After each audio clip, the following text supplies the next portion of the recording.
want to learn how to manage your own investments? Are you ready to stop paying investment management fees and start building wealth? The DIY Investing Podcast is dedicated to providing you with the knowledge, skills, and resources you need to be a better investor. Learn how to make investments through the use of fundamental analysis, mental models, and business management insights. Now, here's your host, value investing expert, Trey Henninger.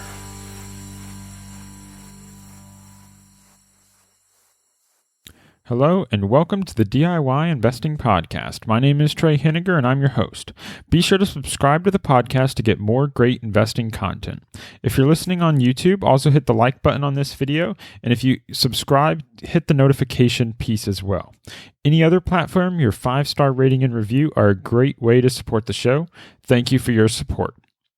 So today I want to answer a common, frequently asked question that I receive when I get feedback from fellow investors. And that question revolves around conviction. So today's focus for this podcast is how to build conviction in a stock idea. This is a commonly asked question to me because I like to have a portfolio of 5 stocks. And so it's a concentrated portfolio where each position could make up about 20% of the portfolio. So the question is, how do you build the conviction to put 20% of your portfolio into a single stock? Isn't that dangerous? Aren't there risks involved by investing all of your money into a concentrated portfolio? What are the risks for doing so? How do you have the conviction and confidence that you can put so much money into a single idea? So I think this is a really good question, and instead of answering it to each individual in the future, although I'm happy to do that, I want to have a podcast that I can point you to say, hey, this is how I build conviction in a stock idea. Because I think it's a very important process for investors to consider, and I think it's valuable not just for concentrated investors, but I think it's a valuable topic for people who want a more diversified portfolio as well. So along with that, the central thesis around this episode and how I build conviction in a stock is that conviction is a function of 4 things. Conviction is a function of your opportunity cost, your margin of safety, your position sizing, and your upside.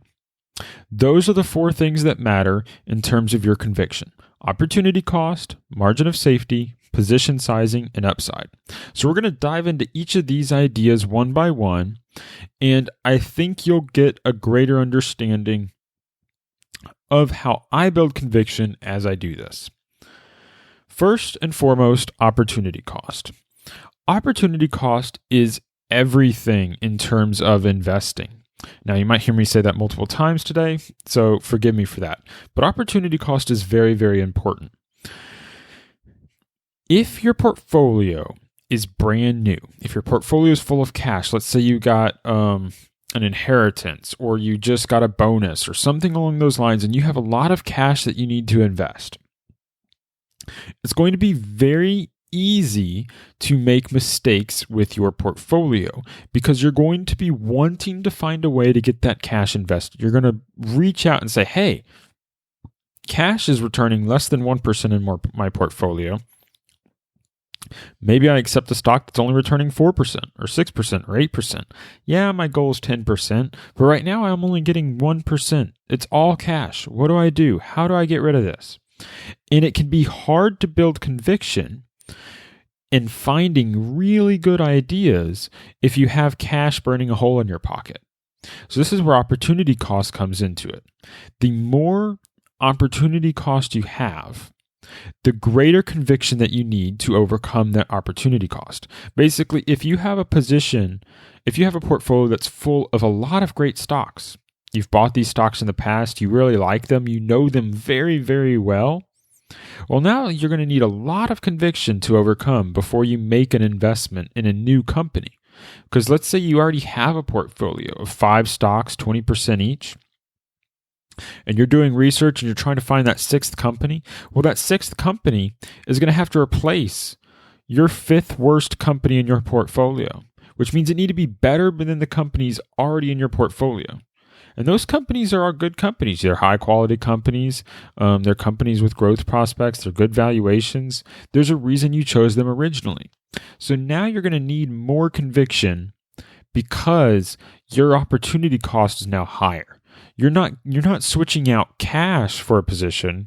You're switching out a stock that already is in a good position. So this can make it very difficult when investors talk to each other, because all investors have a different opportunity cost from each other. Some investors have cash, some investors have stocks, some investors are 50% cash, 50% stocks. Some investors have better stocks in their portfolio than other investors. And so it's not as simple as saying that opportunity cost is simply what your discount rate is. And so my discount rate, I've talked before on the podcast, is 10%. So it's not saying that my opportunity cost is 10%. It's like, no, my opportunity cost is 10% is the floor. But you need to be better than all the other stocks in my portfolio. Or not better than all the other stocks in my portfolio, but you have to be better than the worst stock in my current portfolio before you get into my current portfolio. And maybe that stock is set up to return 15% or 20%. So now my opportunity cost is much higher and I need more conviction. Okay, so opportunity cost doesn't help you build conviction, but it is a function of the level of conviction that you need in order to make an investment. So, what is the second piece that changes the amount of conviction that you need before you make an investment? And that's position sizing. So, position sizing is really straightforward. I could make this complex, but it's really simple.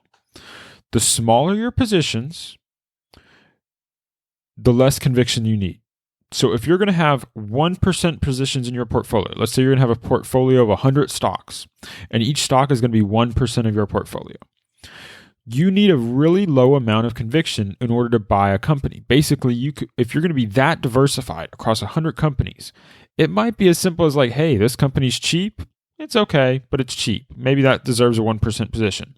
Oh, hey, this company's expensive, but it's really high quality. Maybe that deserves a 1% position. Bam, done. And so when you only need a 1% position, you only need 1% conviction, 1% positions worth of conviction, which is a lower level than a 20% positions worth of conviction. So the smaller your positions, the less conviction you need, and the larger your positions, the more conviction you need. So your opportunity cost and your position sizing are playing into the amount of conviction you need before you make an investment. But it doesn't necessarily cause you to gain conviction, but it does create the baseline by which you need to judge yourself against. You need to understand what your baseline amount of conviction is, because that is going to make a difference. And the only way to do this is to start trying to invest, figuring out what type of portfolio you want. If you want a diversified portfolio of 30 stocks at 3% each, great. If you want a concentrated portfolio of 5 stocks, 20% each, great. If you want, somewhere in the middle and 10 stocks, 10% each, great. All of those can work. All of those are effective ways of investing. But each one is going to require a different amount of conviction. And you need to be aware of that. So, what actually helps you build your conviction? Well, 2 things help you build your conviction. And I'm convinced these are basically the only 2 things that matter in building your conviction. And they are your margin of safety and your upside. Margin of safety is another word of what protects your downside. And upside is how much money you make if you're right. Now, these are interrelated. They're not completely independent. Basically, the more margin of safety you have, generally the more upside you have. That's not always true, but they are related. They're not completely independent of each other. They're dependent variables. But margin of safety is the absolute most important one. Rule number 1 is don't lose money. Okay, and you can't forget rule number 1. So margin of safety, don't lose money. How are you not going to lose money? Now, like I said, this is related to how much upside you have. For instance, people talk about buying a 50-cent dollar. So that provides you some margin of safety. It provides you 50 cents of margin of safety, but it also provides you with 50 cents of upside, because that's 50 cents you can now increase in value from your stock. Well, what if you buy a 10-cent dollar? Well, now you have 90% of margin of safety, but you also have 90 cents of upside, which is huge. So your upside, instead of being 100%, is now 1,000%. So you're talking about the difference between doubling and a 10-bagger. And that's a huge difference on the upside side. So margin of safety and upside are related, but margin of safety is where it is. And so how do you build conviction in a stock idea? And here I want to present margin of safety as the idea of a checklist, okay? So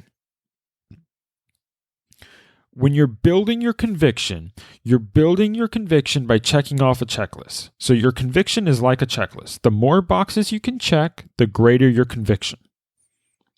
It seems simplistic, but this is true. Like if you were to think about what you want in a company, and you just make a laundry list of everything you want in a company. You want high returns on capital. You want a good industry. You want low competition. Maybe you want it to be a monopoly. Maybe you want lots of pricing power, or the business needs to be durable. It needs to have a good management. You don't want there to be any dilution. In fact, in addition to no dilution, you want share buybacks. And not only do you want the management to be good, you want to have insider purchases. And not only do you want insider purchases, but you want there to be a lower than average stock price. You want a cheap price, but you want it to be an excellent, wonderful company at a cheap price. You want it all. So what you need to do, and this is serious, this is homework for today. You need to make a list of what is a perfect investment for you. So I had some ideas that I just presented to you, above average industry, above average company within the industry. Those were inspired by a focused compounding episode that I listened to. But some of these others are very important too. High returns on capital, durability, skilled management, skin in the game, no dilution, share buybacks, dividends, lower than average prices, et cetera, et cetera, et cetera. These are some ideas, but what you need to do is you need to make yourself a checklist. I can't make it for you. I can present ideas, but you need to think about what is your perfect investment. If you had a company, if you could dream it up, if you could make it up and put it down on paper, and you said, what are the items?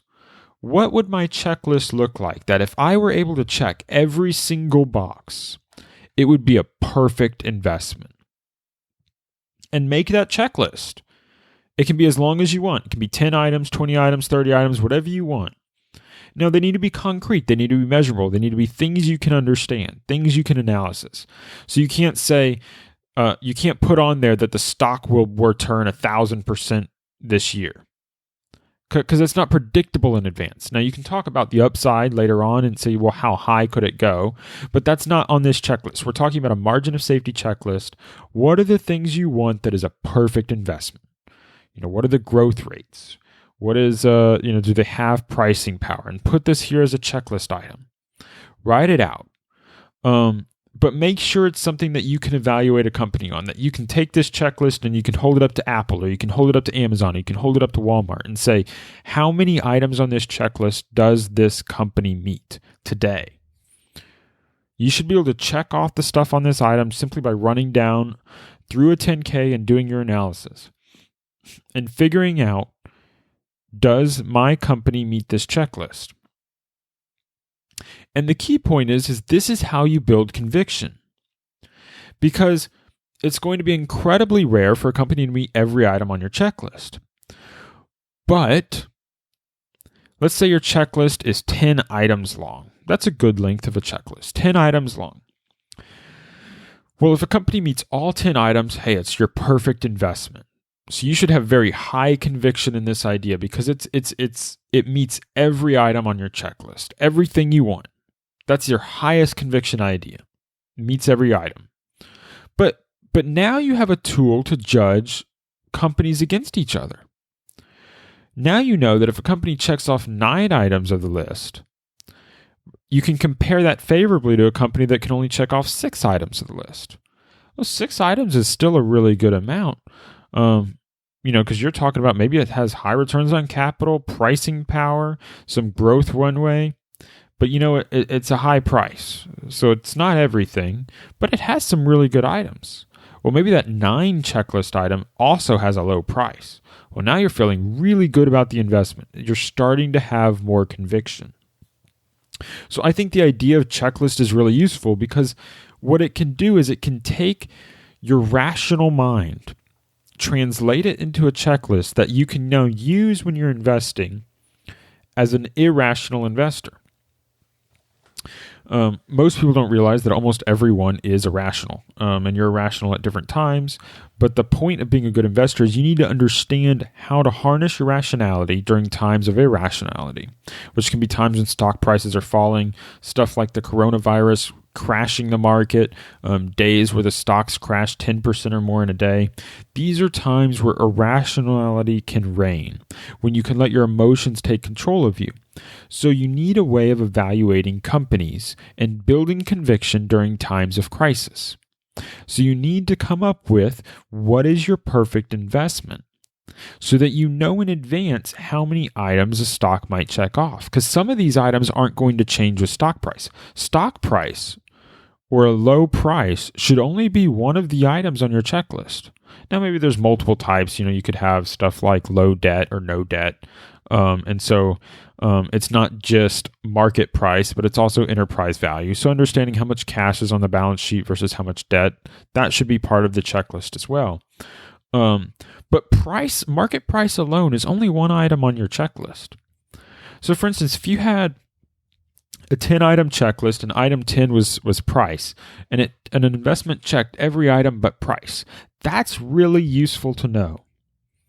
Because it means that all you need to have a very high conviction stock idea is to wait for the price to drop. Will it drop? I have no idea. It's impossible to predict whether some stocks are going to drop in price or not. But what it's helpful to do is over time, your purpose of your research is to identify companies that meet 8 out of 10, 9 out of 10 of your items. And maybe the only thing they're missing is price. Well, that becomes your watch list. You build up your watch list to say, hey, these are companies that I would love to buy. All I need is the price. And if the price hits, you can go back to your checklist and say, hey, I still have my high returns on capital. I still have my high quality business. I still have skilled management. I still have no dilution. And you go down but you know what? Now I have price. So you check it off and say, I have a full checklist now. So this company becomes a perfect investment because I've done the work up front to evaluate it. All you have to do during times of market turmoil is go back and check to make sure those things are still there. You already know the company, you already know the management, you already know the industry. All you're checking is the price and making sure that nothing else has changed. When you do that, you're able to have high conviction in ideas, and you can act quickly when times arise. And this is very important for concentrated investors. Now, it's important for all investors, but it's especially important for concentrated investors because when you have a limited number of companies in your portfolio, you really want it all. You need a really large margin of safety. And that margin of safety is expanded by every single item you get. It's a lot harder for a company to end up as a bad result if it has multiple of items. And the more and more you have, the better. Because it means that, let's talk about some of these items on the list. Above average industry. So above average industries are going to have better returns on capital, maybe lower competition, that sort of thing. Well, maybe the company ceases to be in an above average industry, but it's still the above average company within its industry. Well, that provides some protection towards your capital.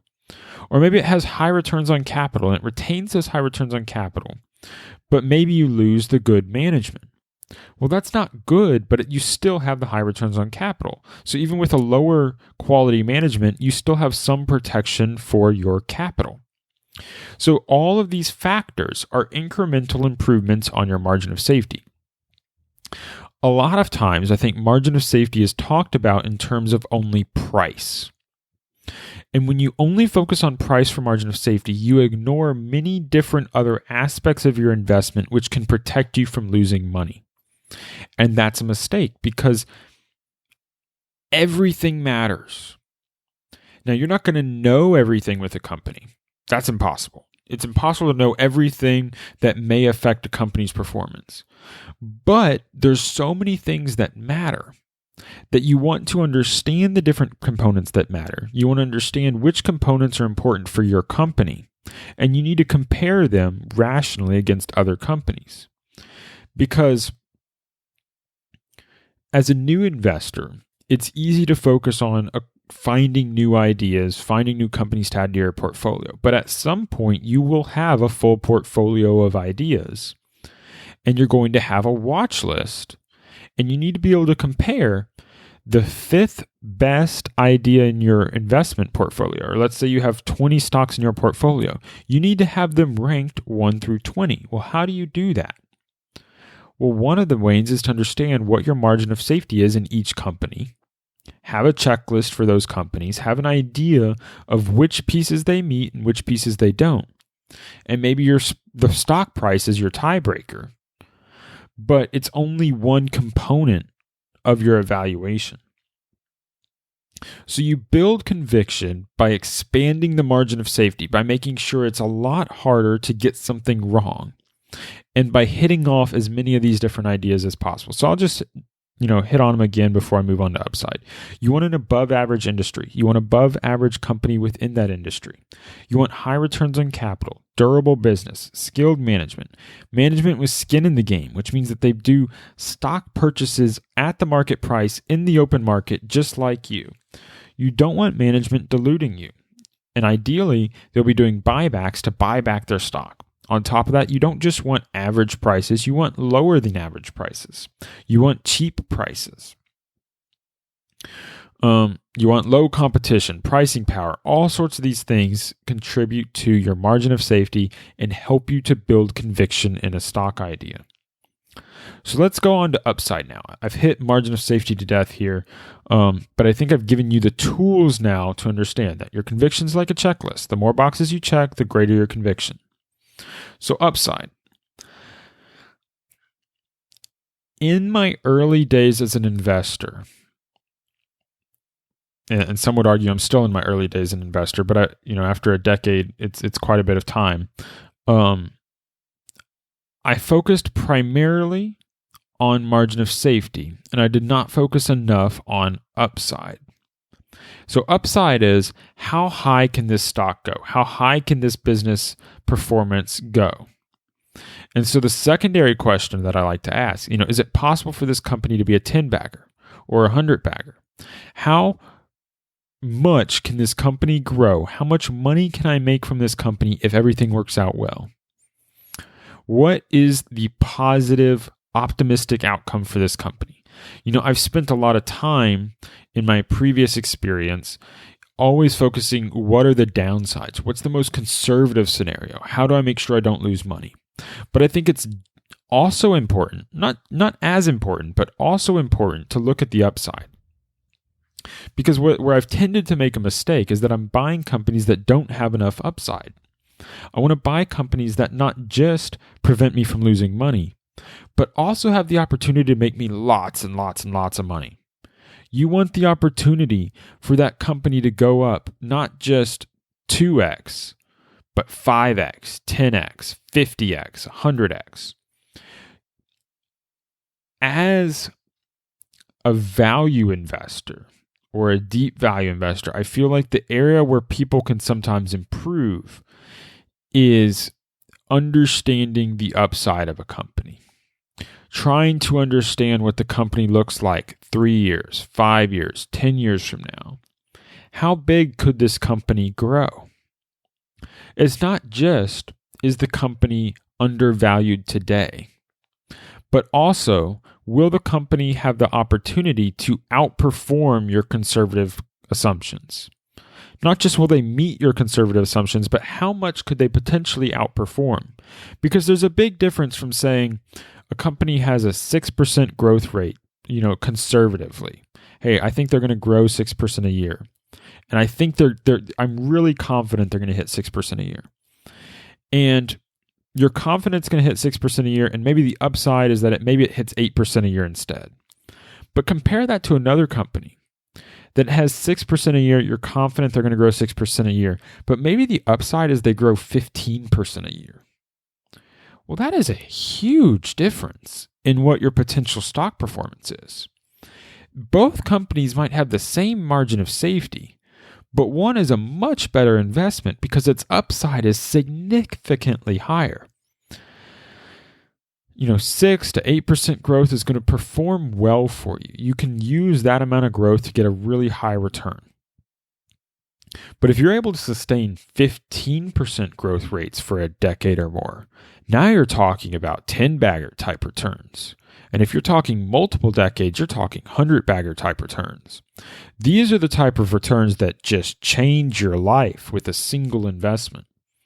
And so one of the problems that concentrated investors can have is that you have less opportunity because you have less diversification to have one of these companies that just is mind-boggling high returns. I mean, if you have a company and you're able to hold a company with 20% annual returns for 25 years, that will change your life. And so if you have a 30 stock portfolio, it's much more likely that maybe one of your 30 stocks might end up as that company. And that can work out really well for you, even if it's a small percent of your portfolio to start with, as long as you don't make the mistake of rebalancing.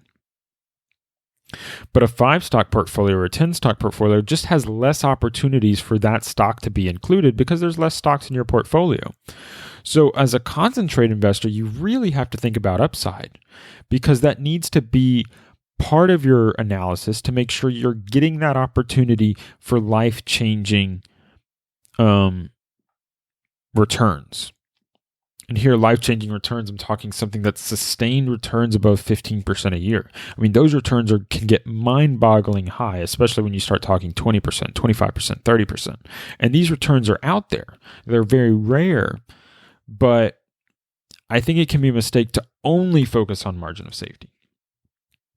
So I think I've really beat this idea to death. I think this is a good understanding to help open your mind on how I build conviction in a stock idea.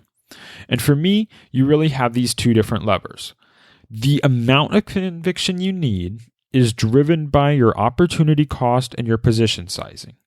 So the more stocks you currently have in your portfolio, the higher your current opportunity cost. Or the better stocks you have in your portfolio. The position sizing. The smaller positions need less conviction. Larger positions need more conviction. But you build conviction through margin of safety and upside. And the best way I've seen to think about margin of safety is really as this checklist. You build your conviction as a checklist. How many items can I check off? And the more items you can check off, the greater your conviction can be in that idea. And your checklist is personal to you. You need to understand what your perfect investment is for you. So that's your homework. Go and think about and write down and make a checklist and then use it to analyze the companies first in your current portfolio and then in the companies that you add to your watch list. Hope this has been helpful to you.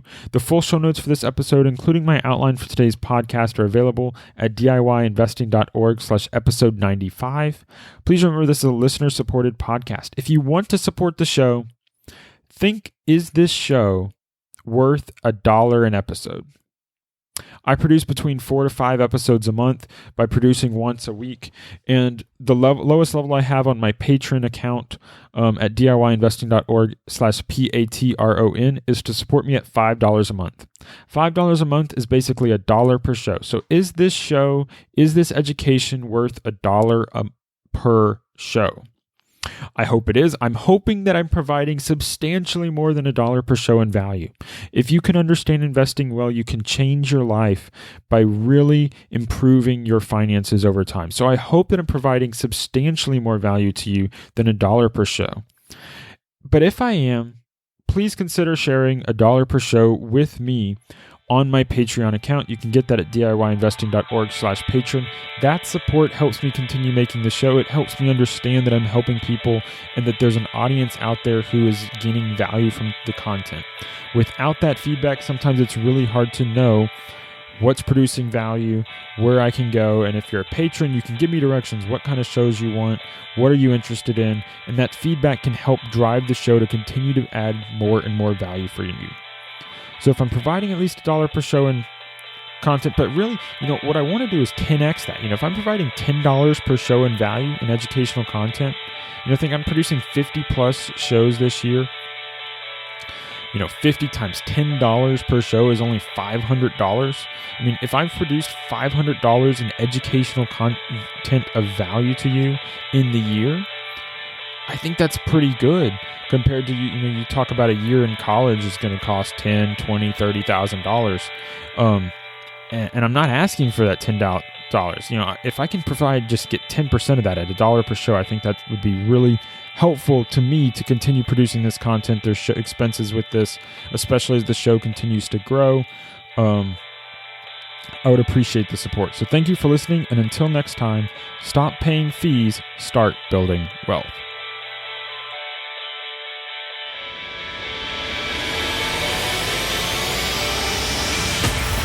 Thank you for listening to the DIY Investing Podcast. Please visit our website and subscribe to our email list at DIYinvesting.org for guides, videos, and resources to help make you a better investor.